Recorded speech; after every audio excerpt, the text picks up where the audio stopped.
Good morning, guys. It's Stephen here on transfer deadline day, the day after Manchester City's 5-1 loss against Arsenal. It wasn't pretty. I've not really enjoyed waking up and checking online and just seeing all the tons of abuse and needle I'm getting from Arsenal fans and all that kind of stuff. Stay humble, and all that. And also, we've got to sort of drench that today in the transfer world of nonsense as well. The world of transfer nonsense as well. So this could be a very long 24 hours off the back of that defeat. It could feel really difficult today. I'll try and go live a few times today just to do sort of intermittent updates on what's going on. And I thought I'd go live this morning as well to talk about the latest potential news from the world of Manchester City Football Club. If you are enjoying the videos, please hit the subscribe button. Please give the video a like as well. It's been very much appreciated during the transfer window. How many of you guys have turned up watching the videos? It's been good fun. I've really enjoyed it. So yeah, please give the video a like if you don't mind. It'd be massively appreciated. So we're going to talk today about a few things. There's a little bit of news about Cambiaso potentially breaking Cambiaso, and also Nico Gonzalez, and also not Nico Gonzalez. Yeah, it's Nico Gonzalez. Two Nicos and Nico O'Reilly. It's all the Nicos right now. Plenty to talk around them. Where should I start with? I'll start with Cambiaso. Unfortunately, it doesn't look like a positive update of this one. So there is. One second, let me just do something very quickly. Let me just do this, do the social stuff. I'm going to type, come and join me, and give me your deadline day predictions. Get your deadline predictions in as well, by the way. If you could give that a retweet, it'd be massively appreciated. So the first bit of news is about Cambiaso. Ben Jacobs, who's the senior broadcaster, senior football correspondent for Give Me Sport, Premier League commentator too, has come out and predicted that this move is off, unfortunately. He says Man City won't sign Juventus fullback Andrea Cambiaso this window. If a move comes off, it'll be for the summer. So that someone's gone quite strong on that. I don't really know how true this is. I would guess right now where we're at, it probably is true. I felt it was going to happen, but it's gone very quiet over the past few days. And at this point, I'm not fully expecting it to happen. Doesn't mean it won't. And I don't know. And I do know that, things are very fluid and things can change very aggressively all the time. But as it currently stands, it's sort of suspiciously quiet is the way I'd put it. Like, there's very little going on. You don't get the impression that City are about to pull the trigger on Cambiaso, unfortunately. I would love it to happen because I think we do, to be honest. I feel quite strongly. I think we need a proper fullback and some more legs who can invert in midfield. Like I watched, watching Nunez give it a go, and he's not a right back at all. Cambiaso actually could do that job better. He can actually defend and get forward. And he can also step into midfield as well, which would give us a bit of youthful enthusiasm and a guy who can progress the ball at the pitch while also be able to run. That would be nice. He'd be perfect. But I don't feel that's going to happen, unfortunately. We were never in League 2, Kevin. You're in Division 2. League 2 is the fourth tier. I know you're getting at though. Yeah, it's a long way. But yeah, I agree. I'm largely fine. It did sting, the Arsenal game, by the way. It really did. There was something about it. I think it was because I was in a really good mood, and then the manner of the goal we conceded early on just knocked my mood for 6. And after that, I really struggled to get into the game. Did anyone else feel the same? Like I just had a crushing, heavy feel throughout that game. Like I just did, and I felt like I think it's because we started by doing the one thing I didn't want us to do, being stupid. So I thought this is going to be a long day. I didn't feel like Arsenal would ever mess it up at any point, and we nearly did. So yeah, Cambiaso. It looks like we're going to have another half season of Nunez right back. Absolutely, Josh. I think it's bad news. I think if you've got any aspirations of being one of the best teams in the world, we're going to need a better fullback than that. Cambiaso would have been great in terms of his versatility, his youth experience. His already experience but he's youthful at the same time. He can play in multiple positions, technically very good, a ball progressor, good physicality, good pace. He would have been brilliant, but it looks like that's not going to happen. The only way it could happen is if City activate fuck it mode, where they just suddenly decide to throw loads of money at a player. I'm only winding you up, Kevin, don't worry, mate. But I don't know if City will actually do that. It feels unlikely. It feels unlikely right now. Let's go back to some more news on the timeline I just saw from City Extra and Jack Gorn in particular. Let me find it. Yeah, Fab just retweeted that as well about the Nico Gonzalez stuff, which shows that the City clearly are talking about it. He wouldn't have reshared it, Fab, if he didn't hear some more latest on it. So, Jack Gorn also as Jack Gordon's done this. Nico Gonzalez from Porto is the target, and the move hinges on whether City can negotiate the Portuguese down from 50 million release clause or pay all the money. Two clubs are talking this morning over a deal. Gonzalez, as it stands, is in the Porto squad for the game tonight. The word this morning is that Chelsea's initial approach to young midfielder O'Reilly came early in the window, and that was knocked back after they refused to agree on a buyback option being included. So Jack Gordon has said that we're still going for Nico Gonzalez. That is the latest there. I think this is probably true. Let me find anything else. I think that's probably. I think it's almost certainly true that we are after Nico Gonzalez. Excuse me. We're after Nico Gonzalez too. So there we go. This is coming out of like Portugal as well. That he's still in the squad tonight. I mean, this is very obviously something that City are still going to pursue. Now, Jorge Mendes allegedly is feeling confident about the idea of getting this done, because Jorge Mendes gets things done if he wants to usually. I think there is something in this. I think there's still a strong chance. The idea of City wouldn't pay the 50 million given everything they paid recently would feel crazy. I don't think Nico Gonzalez would change our season.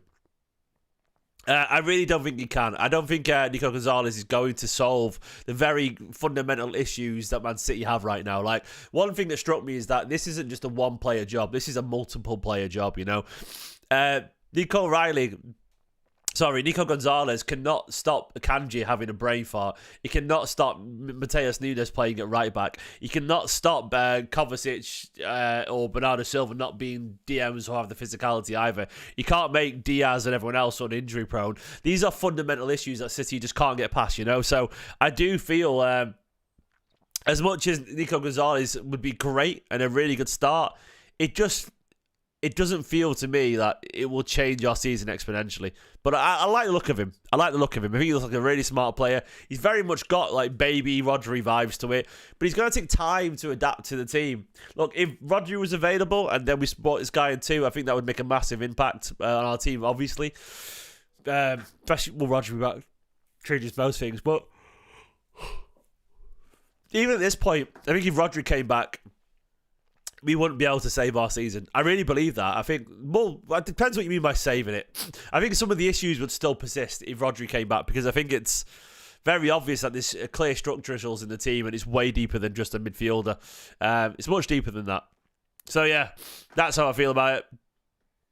I think we're obviously going to keep pushing for him. I think there's something in this. My gut says it'll get done.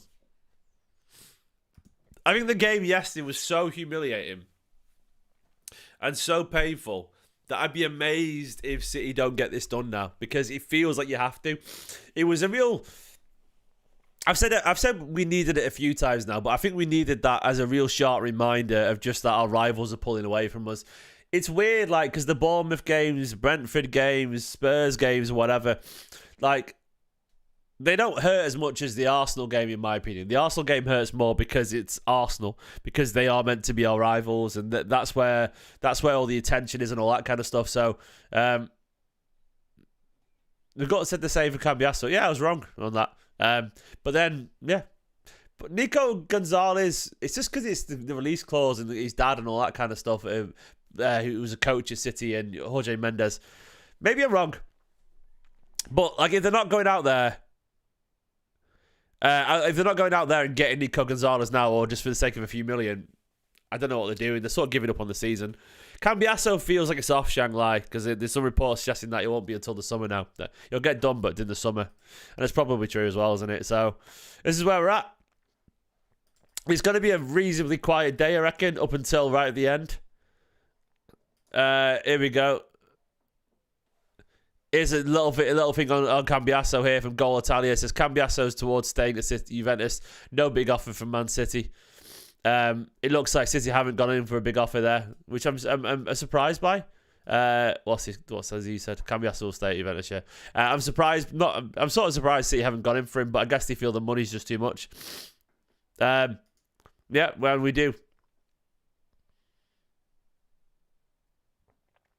I saw someone say, Stefan said we'd imagine trying to get Zinchenko on loan. He probably wouldn't be the worst shot, actually. But he's. I don't think we should go back to Zinchenko. No chance. Nico O'Reilly news. apparently Chelsea's approach to Nico O'Reilly was not backed by Man City after they refused to agree a buyback option. So City apparently, because of Cole Palmer, have been burned and actually don't want to let a player go because don't let him go because they're worried about the Cole Palmer effect unless he's got a buyback potentially. So it sounds like they've learned the lesson a little bit there. Everything has to have a buyback now with these two. Let them go for cheap if it means you have a buyback. So yeah, like I think there's something. I think this is probably true. Nico O'Reilly, by the way, I do wonder how much, how much some of these players would have been used if we hadn't had a torrential season. You know, like a truly terrible one. Because Guardiola's quite risk adverse sometimes, but he likes to like introduce young players when everything's going well, doesn't he? Not necessarily play them when, you know, we're struggling. Which I understand the logic behind it, but at this point you're desperate to see the legs and the young players. Like, I would have used Nico O'Reilly a little bit more simply because he has the stamina, and just he would have been useful. But yeah, same with McAtee. Well, McAtee yesterday, like, you know, he got on the pitch. He didn't have much of a chance, you know, and it's one of those things where the game was sort of dead at that point. He came on, he got some minutes, you know, nothing really happened with him or De Bruyne, but it was nice to see him on the pitch. You know, I think McAtee will end up leaving as well. I think he'll have a really good career as well. It looks like Jacob Wright as well could be leaving. It's one of those things where we're losing lots of great young players, and we have to stimmy that flow away from us at some point because it's not worth it. Because when you look at the players that we've let go, Morgan Rogers, Cole Palmer, Romeo Lavia, Liam Delap, all these positions where like backups would be great, you know. It's just so many players that would be so useful to the City side right now in terms of physicality and stuff, but we'll see. So apparently, Jacob Wright is getting a loan move from City to Swansea for the rest of the season. The Championship having an obligation to buy for $4 million, providing they stay in Swansea. It is sore, mate. It is sore. Yeah. Look, my honest opinion of everything is that I don't mind City having a bad season. I don't mind Guardiola getting things wrong or Cheeky getting things wrong. Look, we've had so many good years. Like, it's like you wouldn't just walk out on your partner if they had a bad few months you've been together for 10 years, would you? Like, would you? Well, there we go. I've been with Nicola for 10 years. Do you guys just walk out on it if we had a bad few months? No, you don't give up on 9.5 years of beautiful brilliance. And I'll be honest with you, me and Nicola, it has been 9.5 years. Well, it's been 10 years actually. I'm hypothetical, but actually, do you know what? We did have a tough 6-7 months when Ruben was born. It was stressful. We were fed up and bickering with each other because we were tired and struggling. I didn't give up on the relationship because I knew it was beautiful, you know. And like, it's the same with Guardiola. Like, I'm not going to give up on Guardiola. I know it's not. It's football. It's not like the same thing. But the point is, I'm not going to just give up on him because he had a bad season.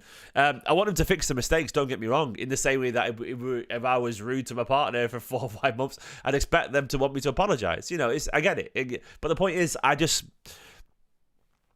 want to see City show the right signs. And I think they are, fundamentally speaking, but I feel like they've come into this transfer window sort of unprepared for a big rebuild now. That's my honest opinion. Like, I don't think they were ready for this in January. And I think the fact that it happened in October and November, it sounds like a long time, but the big signings, you just don't get done. And I think City went into like panic mode around mid-November. And I don't think they've been able to rustle up too much, you know, in terms of the big names in midfield. I think the reason we're not signed big midfield signings is because we want big names. I think they want something more established. So that is where I feel we're at. It's not great, and it's pretty annoying. But I think the players they want aren't available. I do wish they'd probably sign some young talent, you know, who could try something a bit interesting, but you know, like maybe go for a little bit of a wonder kid or something like that. But yeah, some legs. But then essentially, you could argue that we've got that. We've got that, but we're not using them. So, you know, with Nico O'Reilly and so on. So, guys, just leave it there. It's only a short transfer video. I'll go live again later on if anything else happens. For now, though, let me know what you think's going to happen with Jacob Wright, Nico O'Reilly, Cambiaso, Nico Gonzalez. I'm sure I'll be live a couple more times today at the very least. For now, in a bit, bye-bye.